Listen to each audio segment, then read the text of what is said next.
وبركاته. إن الحمد لله الذي بنعمته تتم الصالحات، الذي علم القرآن وأكرمنا بالإسلام وأنعم علينا بالإيمان. نستغفره ونتوب إليه ونشهد أن لا إله إلا الله وحده لا شريك له ولا زد له ولا ند له ولا مثل له، ونشهد أن سيدنا وسندنا وحبيب طبيبنا أرواحنا محمدا عبد الله ورسوله، الذي أرسله الله تعالى بالحق بشيرا ونذيرا وداعيا إلى الله بإذنه وسراجا وقمرا منيرا. فقد قال الله تعالى في كلامه المجيد وفي فرقانه الحميد. زبان كل محبته أعوذ بالله من الشيطان الرجيم. بسم الله الرحمن الرحيم. إنا أنزلناه في ليلة مباركة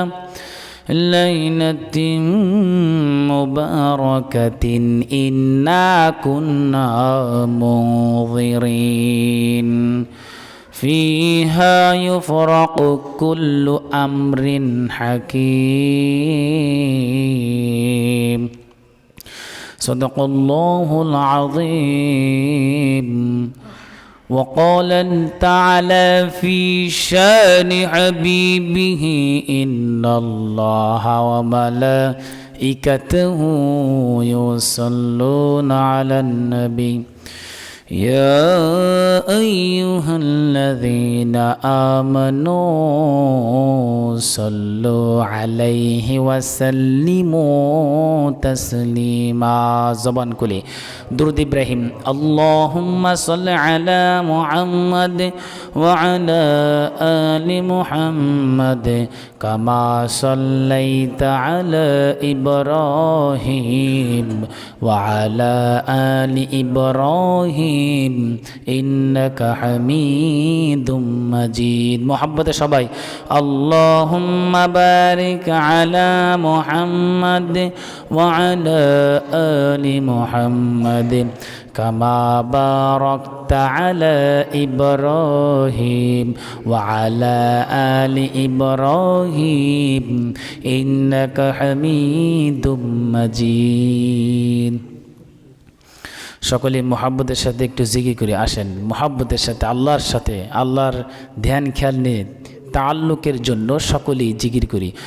সুবহানাল্লাহ, অল্প সময় সুবহানাল্লাহ সুবহানাল্লাহ সুবহানাল্লাহ আলহামদুলিল্লাহ আলহামদুলিল্লাহ আলহামদুলিল্লাহ আলহামদুলিল্লাহ আল্লাহু আকবার আল্লাহু আকবার আল্লাহু আকবার আল্লাহু আকবার লা ইলাহা ইল্লাল্লাহ লা ইলাহা ইল্লাল্লাহ লা ইলাহা ইল্লাল্লাহ ইল্লাল্লাহ ইল্লাল্লাহ ইল্লাল্লাহ ইল্লাল্লাহ ইল্লাল্লাহ ইল্লাল্লাহ ইল্লাল্লাহ ইল্লাল্লাহ ইল্লাল্লাহ ইল্লাল্লাহ আল্লাহু আকবার আল্লাহু আকবার। সবাই আল্লাহু আকবার, আল্লাহু আকবার, আল্লাহু আকবার, আল্লাহু আকবার, আল্লাহু আল্লাহ, আল্লাহু আল্লাহ, আল্লাহু আল্লাহ, আল্লাহু আল্লাহ। লা ইলাহা ইল্লাল্লাহু মুহাম্মাদুর রাসূলুল্লাহ সাল্লাল্লাহু আলাইহি ওয়াসাল্লাম। আলহামদুলিল্লাহ, আল্লাহ পাক রব্বুল আলামিন দরবারে শুকরিয়া যে মহান মালিক আপনাকে আমাকে অসংখ্য অগণিত ব্যস্ততা দুনিয়া নামক নাপাকি থেকে হাজারো কাজ কর্ম ফেলে রেখে এই ব্যস্ততা নামক শরীরটাকে পবিত্র জুমার নামাজ আদায়ের লক্ষ্যে অল্প সময় করোনা হাদিসে আলোচনায় সবার আগে বাগে 10 সন্তানকে একত্র হয়ে বসার তৌফিক এনায়েত দান করেছেন। এই জন্য সেই মহান রবের সাথে কালিমাতুশ শুকর আদায় করে সকলের জবান খুলে ইমানি আওয়াজকে উঁচু করে পড়ে নিতেছি আলহামদুলিল্লাহ। তারপরে দুরূদ ও সালাম বিশ্বসভার সভাপতি, মানবতার মুক্তির দূত, আফতাবি নবুয়্যত, শাহিনশাহ রিসালাত, নূরে মুজাসসাম, হুজুর আকরাম, নূর আলা নূর, আমার আপনার প্রাণ স্পন্দন নবী কলিজার টুকরা হযরত মুহাম্মদ মুস্তাফা সাল্লাল্লাহু আলাইহি ওয়াসাল্লাম। আমরা সবাই পড়ি সাল্লাল্লাহু আলাইহি ওয়াসাল্লাম। আজকের গুরুত্বপূর্ণ টপিক হচ্ছে এমন একটা মাস আমি আপনি অতিবাহিত হইতেছি, গুরুত্বপূর্ণ অত্যন্ত মুবারকপূর্ণ একটা মাস, যে মাসের সম্পর্কে আমার আপনার নবী কি আমল করতে হবে সেটা বলে দিয়েছেন। বলেন সুবহানাল্লাহ। সম্মানিত হাজিরিন, এই মাসের গুরুত্বপূর্ণ ফজিলত এবং আমার আপনার কি কি করণীয় জানার দরকার আছে না নাই? আল্লাহ পাকের কাছে শাবান মাসে অনেক গুরুত্বপূর্ণ, আল্লাহ রাসূলের কাছেও গুরুত্বপূর্ণ। যদি আমি আপনি এই গুরুত্বপূর্ণ কাজগুলো আমার আপনার বডির থেকে বের হয়, কথা কন ঠিক কিনা? শুধু মৌখিক বললাম গুরুত্ব গুরুত্ব ভালো ফজিলত, কিন্তু আমলের বেলায় নন ঠনাঠন, তাহলে কি হবে? তাহলে শুধুমাত্র ওই কানের মজায় আর জানার মজায় হবে, কিন্তু আমলের আল্লাহর পছন্দনীয় বান্দা হিসেবে হবে না, কথা কন ঠিক কিনা? সম্মানিত হাজিরিন, কোরআনে কারীম আপনাদের সামনে টান দিয়েছিলাম সূরাতুল দুখান 25 পারা 14 নম্বর পৃষ্ঠা। আল্লাহ পাক রব্বুল আলামিন জানিয়ে দিলেন যে বান্দার ভাগ্য ভাঙা গড়া সকল পূর্ণ প্রজ্ঞ সকল সিদ্ধান্ত যে রাতে দিয়ে দেওয়া হয় ওই রাত সম্পর্কে আলোচনা করেছেন। বলেন সুবহানাল্লাহ। কারণ অনেকেই মনে করে শবে বরাত এটা হলো ভাগ্য রজনীর রাত। না ভাই, ভাগ্য রজনীর রাত হলো লাইলাতুল কদরের রাত, যে রাতে আল্লাহ তাআলা কোরআন নাজিল করেছেন। বলে প্রশ্ন যদি আসে, হুজুর কোন মাসে নাজিল করেছেন? আল্লাহ তাআলা বলে দিয়েছেন শাহরু রমাদান আল্লাযী উনজিলা ফীহিল কুরআন, রমাদান মাসে। বলেন সুবহানাল্লাহ। বলে কোন রাতে? আল্লাহ তাআলা সেটাও জানিয়ে দিয়েছেন কোন রাতে নাজিল হয়েছে, লাইলাতুল কদর রাত। সুবহানাল্লাহ পড়েন।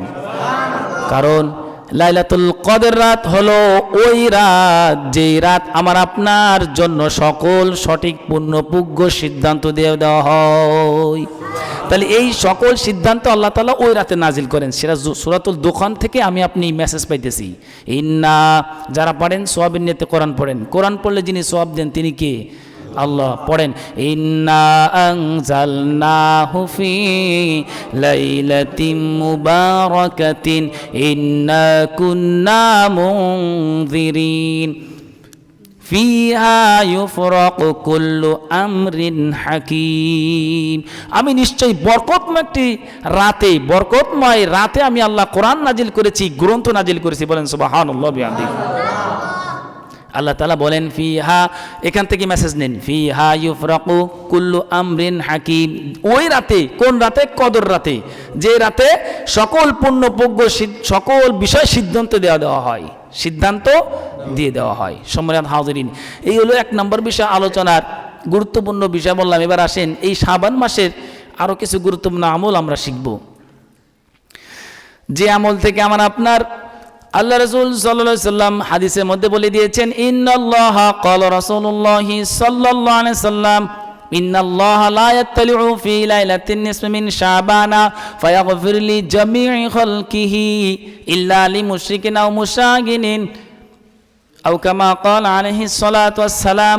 আল্লাহ নবী হাদিসের মধ্যে বলেন, যখন শাবান মাস আসে, শাবান মাস উপনীত হয়, আল্লাহ পাক সমস্ত সৃষ্টিকুলকে সাধারণ ক্ষমা ঘোষণা করেন। বলুন সুবহানাল্লাহ।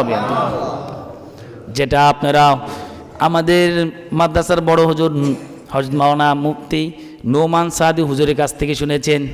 সবরাত নিয়ে যে আলোচনা করেছিল, সাধারণ ক্ষমা ঘোষণা করে আল্লাহ তাআলা সৃষ্টির যত মাখলুক আছে, কিন্তু দুই শ্রেণীর লোকদেরকে আল্লাহ তাআলা ক্ষমা করেন না, ইল্লা লিমুশরিকিন আও মুশাইনিন, যারা শিরক করবে।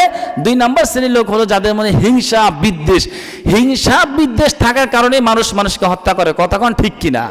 হিংসা বিদ্বেষ থাকার কারণে একজন আরেকজনকে দেখতে পারে না। হিংসা বিদ্বেষ থাকার কারণে একজনের পোস্টার আর একজনের চেহারা পোস্টার দেখলে ছিঁড়ে ফেলায়। কথা কোন ঠিক কিনা? একমাত্র হিংসা বিদ্বেষ। এই হিংসা বিদ্বেষ না আল্লাহ রাসূল সাল্লাল্লাহু আলাইহি সাল্লাম বলে দিয়েছেন। ক্বালা রাসূলুল্লাহি সাল্লাল্লাহু আলাইহি সাল্লাম, যেহেতু এই বিষয় আসছে, এই বিষয়টা কিছু কথা বলি। লা তাবাগাদু ওয়া লা তাহাসাদু ওয়া লা তাদাবারু ওয়া কুনু ইবাদাল্লাহি ইখওয়ানা, যে তোমরা একে অপরের সাথে দুশমনি করো না, তোমরা একে অপরের সাথে পরস্পরের দুশমনি করো না, পরস্পরের বিদ্বেষ পোষণ করো না, হিংসা বিদ্বেষ করো না। বলে না করে কি করো? আল্লাহ রাসূল বলেন ওয়া কুনু ইবাদাল্লাহি ইখওয়ানা, তোমরা আল্লাহ তাআলার বান্দা সকলেই ভাই ভাই হয়ে যাও। সুবহানাল্লাহ বিহামদি। আচ্ছা বলেন, ভাই কোনোদিন এক ভাইয়ের পোস্টার দেখে ছিঁড়তে পারে? এক ভাইয়ের পোস্টার দেখে বা এক ভাইয়ের কাজকর্ম দেখে তার কি কোনোদিন খারাপ লাগতে পারে? এই জন্য ভাই ভাইয়ের সাথে সম্পর্ক। মুহতারাম হাজিরিন, আপনি যে কোনো বিষয়ে কথা বলবেন, আপনার ওই আল্লাহ রাসূলের সুন্নত মনে রাখতে হবে যে আমার আচরণের দিকে আমাকে খেয়াল রাখতে হবে। আমি কি আমার ভাইয়ের সাথে যেভাবে আচরণ করি, আপন ভাইয়ের সাথে আরেকজনকেও ওরকম আপন ভাইয়ের মতোই আচরণ করতে হবে। বলেছেন কে? মুহাম্মদ সাল্লাল্লাহু আলাইহি সাল্লাম। এবার আসেন শাবান মাসের গুরুত্বপূর্ণ আলোচনা আপনাদের সামনে পেশ করব। এই হিংসা বিদ্বেষ না, একটা কথা বলি, হিংসা বিদ্বেষ, নিজেকে গর্ব করা, এটা আল্লাহ তাআলা কোরআনে কারীমের মধ্যে আলোচনা করেছেন। নিজেকে তোমরা গর্ব করে চলাফেরা করো না, নিজেকে এমন মনে করো না আর বড় মনে করো না, মানুষকে ছোট মনে করো না। বলেছেন কে? আল্লাহ। আওয়াজ করে বলেন, কে বলেছেন? ওয়ালা তুসাইর খাদ্দাকা লিন্নাস ওয়ালা তামশি ফিল আরদি মারহা। আল্লাহ তাআলা কোরআনে কারীমের মধ্যে বিশাল আলোচনা করে দিয়েছেন। সম্মানিত হাজিরিন, আমার আপনার সমাজের এমন অবস্থা হয়েছে, আল্লাহ তাআলা যেটা নিষেধ করছেন, আল্লাহ রাসূল যেটা নিষেধ করছেন, ওইটার আমল আমার আপনার মধ্যে বেশি না কম? সবাই বলেন, বেশি না কম? বেশি। এই জন্যে আমাকে আপনাকে বিবেক খাটাতে হবে, বিবেক খাটাতে হবে। আপনি এমন কোনো আচরণ করেন না, এমন কোনো কাজ করেন না, আপনার বডির থেকে এই কাজটা বের হওয়ার সঙ্গে সঙ্গে আপনি যে কষ্ট করে ইবাদত করতেছেন, আপনার ইবাদতগুলো অটোমেটিক আরেকজনের ইবাদতে চলে যাবে, আরেকজনের আমল নামায় চলে যাবে। এমন কোনো আমল আবার আপনার করা না চাই। দেখবেন বুজুর্গদের দিনের জীবনে এরকম ঘটনা পাওয়া যায়, হাদিয়া তোফা নিয়ে গেছে, যে আপনি আমার সম্পর্কে কথা বলেছেন, আমি খুশি হয়েছি এবং আমি জানি আপনার ভালো ভালো নেক আমলগুলো আমার আমল নামায় চলে আসছে। এই জন্য সে বুঝা একজন আরেকজনের জন্য হাদিয়া নিয়ে গেছে। সম্মানিত হাজিরিন, বলার উদ্দেশ্য হলো আল্লাহ পাকের এই দুনিয়ার জমিনে যে যতদিন বেঁচে থাকবেন, আমল ঠিক রাখতে হবে। ফাটা হাড়ি অথবা ছিদ্র হাড়ি মার্কা আমল করা যাবে না। যে ছিদ্র থাকার কারণে ওর যত রস পড়বে, যত আমল আপনি ওই পাত্রের ভিতর রাখবেন, সব টপ টপ টপ টপ পড়ে যাবে। সকাল সন্ধ্যায় রেখে আসছেন, পরবাতে যায়, সকালবেলা যায়, দেখবেন যে একটা ফোঁটাও পানি নাই, রস নাই। কিরে কি হলো? কোনো জায়গায় এবার তদন্ত করা শুরু করলেন, তদন্ত করে দেখলেন যে না, কিছুই না, আসলে নিচে একটা ছিদ্র ফুটো, যার কারণে সব আপনার রস, আসল যে জিনিসটা, এই জিনিসটাই বেড়ে গেছে। সম্মানিত হাজিরিন, এবার আসছেন আরেকটা বিষয় আলোচনা করি, শাবান মাস। বলেন সবাই, কি মাস?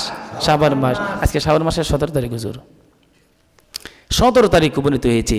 এই শাবান মাসে দেখবেন আল্লাহ রাসূল সাল্লাল্লাহু আলাইহি সাল্লামের হাদিস থেকে আপনি পাই যে আল্লাহ রাসূল যেই পরিমাণ রোজা রেখেছেন, এই রোজার থেকে আমার আপনার শিক্ষণীয় যে আমাদেরও রোজা রাখার দরকার আছে না নাই? যদিও নফল ইবাদত, অনেকে হুজুর নফল ইবাদত এত গুরুত্ব দেন কেন? কারণ কাল কিয়ামতের ময়দানে ফরজের ঘাটতি হবে কি হবে না? বলেন। কিছু কিছু বান্দার মধ্যে ফরজের ঘাটতি দেখা দেবে। এবার আল্লাহ পাক হুকুম করবেন, এই ফেরেশতারা এই বান্দার আমল নামায় দেখতো নফল ইবাদত আছে কিনা, সুন্নত আছে কিনা, অন্য কোনো ইবাদত আছে কিনা, এই নফল ইবাদত গুলোকে নিয়ে ফরজ ইবাদত ঘাটতি করো। কন্যা সুবহানাল্লাহ। এবার বলেন নফল ইবাদতের গুরুত্ব আমার আপনার সামনে আছে না নাই?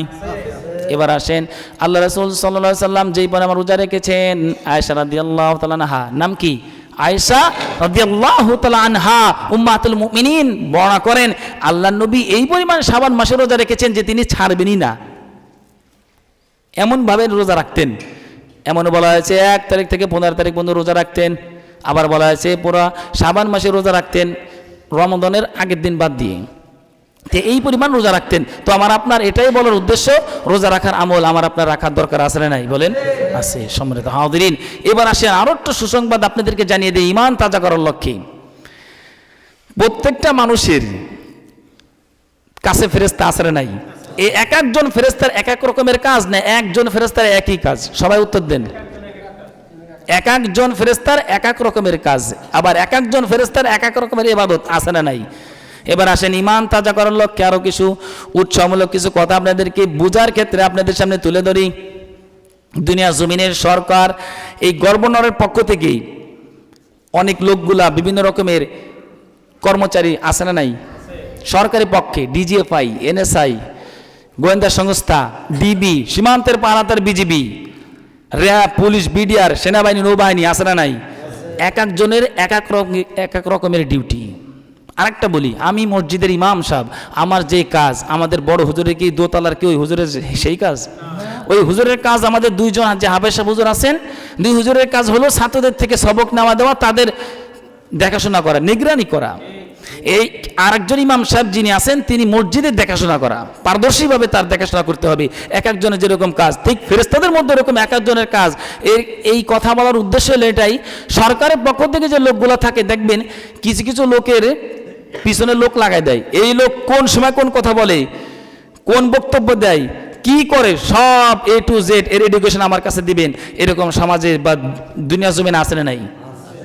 আছে না নাই? বলেন। সরকারের পক্ষ থেকে লোক থাকে যে ও কি বলে, ও কোন সময় কোনটা করে, ওর অল্প কিছুতে আমি তিলরে তাল বানায় হালাবো, এরকম ভাবে সরকারের পক্ষ থেকে লোক থাকে। ঠিক তদ্রূপ ভাবে আল্লাহ পাকের অসংখ্য অগণিত ফেরেশতাও আমার আপনার এরকম ভাবে আছে, যারা আমার আপনার আমলগুলো নিয়ে সরক আল্লাহ সুবহানাহু ওয়া তাআলার কাছে সিদরাতুল মুনতাহা, সপ্তম আসমান পাড়ি দিয়ে লাস্ট বর্ডার আল্লাহ পাকের কাছে জমা দেয়। কোন সুবহানাল্লাহ বিহামদি। এই সেই শাবান মাস সম্পর্কে আল্লাহ নবী সাল্লাল্লাহু আলাইহি সাল্লাম আপনাকে আমাকে ডাক দিয়ে বলেন, উম্মতেরা শুনে রাখো, ক্বালা রাসূলুল্লাহি সাল্লাল্লাহু আলাইহি সাল্লাম, ওয়া হুয়া শাহরুন তুরফাউ ফিল আ'মালি ইলা রাব্বিল আলামিন, আও কামা ক্বালা আলাইহিস সালাতু ওয়াস সালাম। আল্লাহ নবী বলেন, এই মাসটা এমন একটা গুরুত্বপূর্ণ মাস, যেই মাসে বান্দার 3টি টাইমে 3টি পদ্ধতিতে আল্লাহর কাছে বান্দা বান্দির আমলনামা পৌঁছায়। সুবহানাল্লাহ বিহামদি। কয়টা পদ্ধতিতে? মুখস্থ রাখতে হবে, জিজ্ঞাসা করবো। নাম্বার 1, 1 নাম্বার পদ্ধতি প্রতিদিন। খেয়াল করেন, ওই যে সরকারের পক্ষ থেকে যে কর্মচারী যারা ওই সরকারের কাছে যেরকম ভাবে, যেমন একটা খুনি যদি হয়, এই খুন হওয়ার পর দেখবেন ডিজিএফআই, এনএসআই, গোয়েন্দা, এডুকেশনাল পাবলিক প্রসিকিউটর যারা আছে, যে পদ্ধতিতে সবগুলো ডকুমেন্ট কিন্তু ওই সরকার কাছে দেয় যে এইভাবে খুন হয়েছে, এই সময় এই গুলি দিয়ে, এই গুলির যে বলটা, এটাও মনে করেন পরীক্ষা নিরীক্ষা করা হয়। এইটা কিনছেন কোত্থেকে, সেই দোকানও বাড়ি করে দেওয়া হয়। কতক্ষণ ঠিক কিনা? ঠিক তদ্রূপভাবে আল্লাহ পাক রব্বুল আলামিন ফেরেশতাদেরকে এরকম হুকুম করে দিয়েছেন যে আমার এই বান্দা এই মাসে এই আমল করবে, এই সময় এই করবে, তোমরা আমার কাছে সব ডকুমেন্ট দিবা তদন্ত করে। এবার আসেন, আমার আপনার আমলনামা তদন্ত করা হয় 3 পদ্ধতিতে আল্লাহর কাছে পৌঁছে দিয়ে দেন। 3 পদ্ধতিতে 3টি সময় আল্লাহর কাছে পৌঁছানো হয় আমার আপনার আমলনামা। নাম্বার 1, 1 নাম্বার হলো সকাল সন্ধ্যা। বলেন কখন?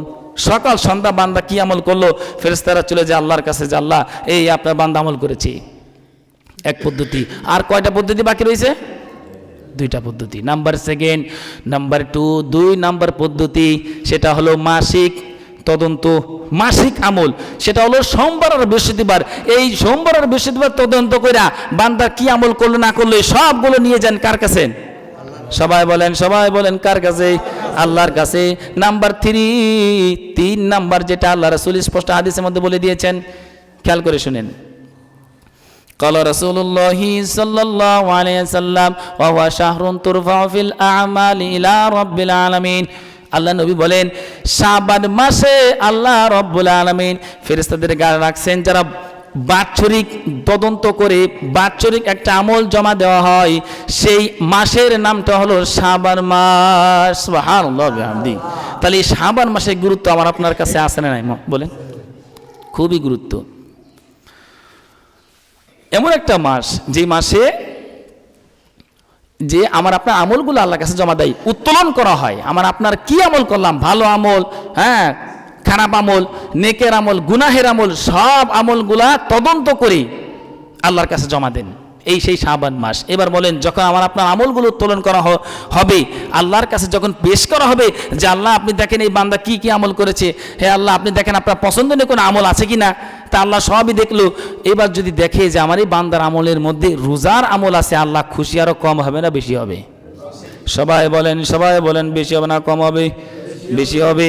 এবার আসেন আল্লাহ রাসূল বলেন এই শাবান মাস যখন তোমাদের কাছে উপনীত হয়, তোমরা যখন শাবান মাস উপনীত হয়ে যাও, শাবান মাস পেয়ে যাও, তখন তোমরা রোজা রাখার চেষ্টা রাখো।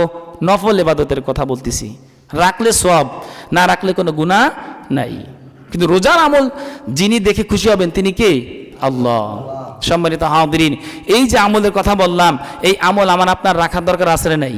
আরেকটা বিষয় আপনাদের সামনে সুন্দর একটা টপিক আপনাদের সামনে রেখেছি, সেটা হলো অতীতে যে রমজানের রোজাগুলো আমি আপনি রাখতে পারি নাই। এরকম হয়েছে না? আমার কিছু সমস্যার কারণে আমি এই তিলদারে তাল বানাই ফেলছি, কি আমার গ্যাস্ট্রিকের কারণে আমি রমজান রোজা রাখতে পারি নাই। আমাদের সমাজে এমন মানুষ আছে ছোট একটা সমস্যা সে লোকজনরা এমনভাবে কইছে, আবার সে বলে বেড়াইতেছে যে আমার এই সমস্যা কেন রোজা রাখি নাই। কিন্তু ইসলামের শরীয়ত যদি আপনি খোঁজ করতে যান, ইসলামের শরীয়ত তাকে অনুমতি দেয় নাই ওই সমস্যার কারণে। তাহলে সে ছোট সমস্যা, কোন সমস্যার কারণে আপনি রোজা ছেড়ে দেবেন সেটাও ইসলামের শরীয়তে আশ্রয় নাই, আছে। এই জন্য আমি আপনাদের সামনে এটাই টাচ করতে চাই, যারা অতীতে রোজা রাখেন নাই, এই কাজা রোজাগুলো আপনার এই শাবান মাসের মধ্যে আপনি নফল ইবাদত না করে, নফল রোজা না রেখে আপনি কাজা রোজাগুলো আদায় করেন। কাজা রোজাগুলো কি করেন?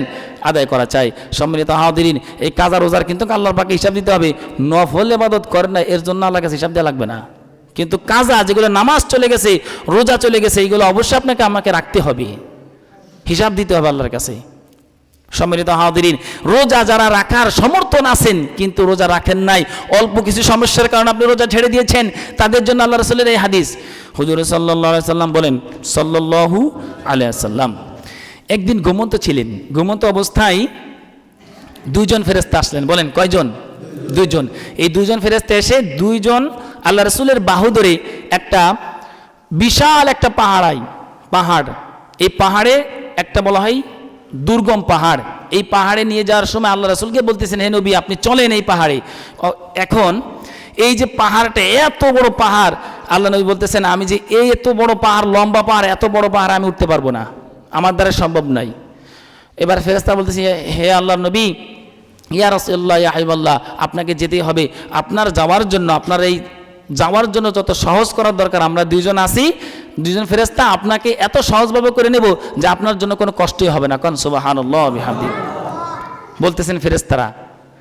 আচ্ছা, এই যে ঘটনাগুলো ঘটাতেছে, এই ঘটনাগুলো যিনি ঘটাতেছেন তিনি কে? আচ্ছা, আল্লাহর হুকুম ছাড়া ফেরেশতারা একটা পাও কদম ফেলতে পারবে? বলেন, কোনো কাজ করার সামর্থ্য আছে? নাই। এবার আল্লাহ রাসূলকে যখন দুইজনে দুই কাঁধে ভর করে যখন এই দুর্গম পাহাড়ে উঠলেন, যাইতে দেখলেন কিছু লোকদেরকে এমন আওয়াজ পাইতেছে, বিকট আওয়াজ, এমন আওয়াজ বলে তাদের খালি আওয়াজই শোনে নাই। আরো কিছুক্ষণ আগে যায় দেখলেন যে মাঝখানে একটা নবীজি প্রশ্ন করেছেন যে এরা কারা? ফেরেশতাদেরকে। মনে করেন বিশাল একটা আওয়াজ, যদি মনে করেন এই পাশে কিছু সেনাবাহিনীর লোক যদি গুলিগুলা মারা শুনে দুম দুম, আমরা জিজ্ঞেস মানে কিরে এই পাশে কি হলো রে, হায় রে ডাকাত ঢোকা দিল নেই, প্রথম তো মানুষ এটাই কইব, কিন্তু পরে দেখা গেলো না সেনাবাহিনীর ট্রেনিং চলতেছে। তো এবার আল্লাহ নবী যখন জিজ্ঞাসা করলেন যে এরা কারা, এরকম আওয়াজ করতেছে, কে রাসূলুল্লাহ হাবিবাল্লাহ আপনি সামনে চলেন দেখেন কি অবস্থা। এবার যখন সামনে গেলেন, যাওয়ার পরে দেখলেন কিছু মানুষদেরকে মাথা নিচ ফেলি, ঠ্যাং দুইটা উপর ফেলি, কি বলেন, রাং দুইটা ছাড়ায়া চিকেন বানাইছে। কি বানাইছে? এই ভাষায় বললে ভালো বুঝবেন, চিকেন। এদেরকে এই আপনার এই করাত দিয়া ফেরেশতারা ভাড়তাছে, বলে আল্লাহ রাসূল জিজ্ঞাসা করলেন, এরা কারায়, কোন জায়গায় আমার নিয়ে আসলা, এত আযাবের মধ্যে আমার নিয়ে আসলা, কই নিয়ে আইছো? ফেরেশতাদেরকে উত্তর দিতেছে, ফেরেশতারা এবারও জবাব দিতেছে, হে আল্লাহ নবী, এরা হলো আপনার সেই উম্মতেরা যারা ইফতারি করার পূর্বে ইফতারি করছে, ইফতারির সময় হয় নাই, তারা ইফতারি করছে। তারা কি করছে?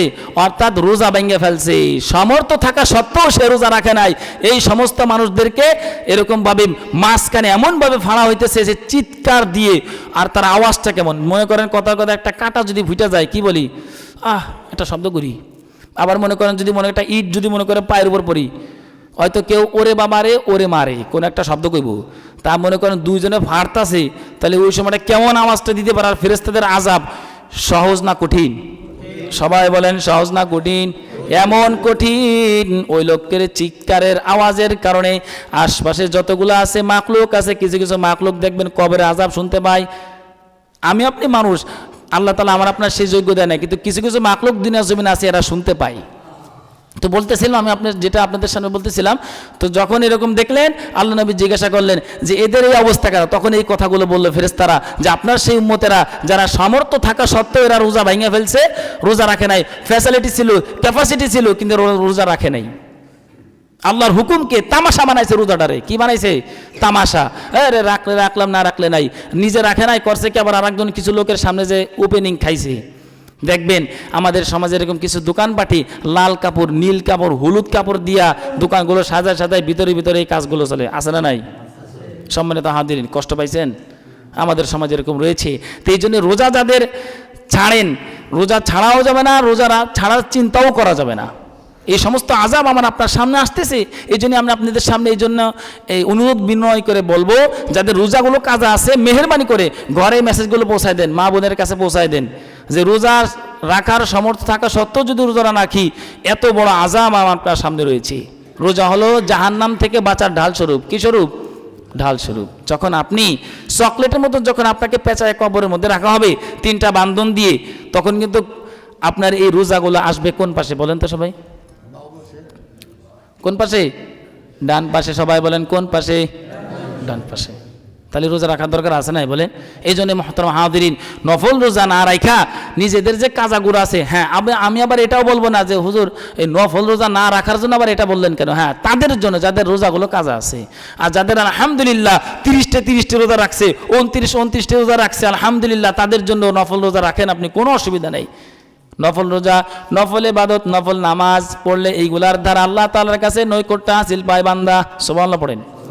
আল্লাহ পাকের কাছে কাছে যায়, তাআল্লুক আরো বেশি বাড়ে এই নফল ইবাদতের দ্বারা। সম্মানিত হাজিরিন, আজকের আলোচনা থেকে এটাই শিখলাম যে শাবান মাসের যে গুরুত্বপূর্ণ আমল, সেটা হলো আমার আপনার পিছনের অতীতের নামাজের কাজা, রোজার কাজা, এইগুলো রাখতে হবে ইনশাআল্লাহ। সম্মানিত হাজিরিন, আজকের যে আলোচনা আমি আপনি শুনলাম, এই আলোচনা থেকেই যে আমলের কথা বললাম, সেই আমলের উপর আমাদের সকলকে, আমি বন্যাওয়ালা আপনারা সুন্নাওয়ালা সকলকে ইস্তেকামাতের সাথে আমলে সলিহা দান করুক। সবাই আওয়াজ করে বলেন আমিন। ওয়া আখিরু দাওয়ানা আলহামদুলিল্লাহি রাব্বিল আলামিন। যারা সুন্নাহ পড়ে না কেবল জুমার সুন্নাহ আদায় করে নেন, নাকি সুন্নাতে পড়ো।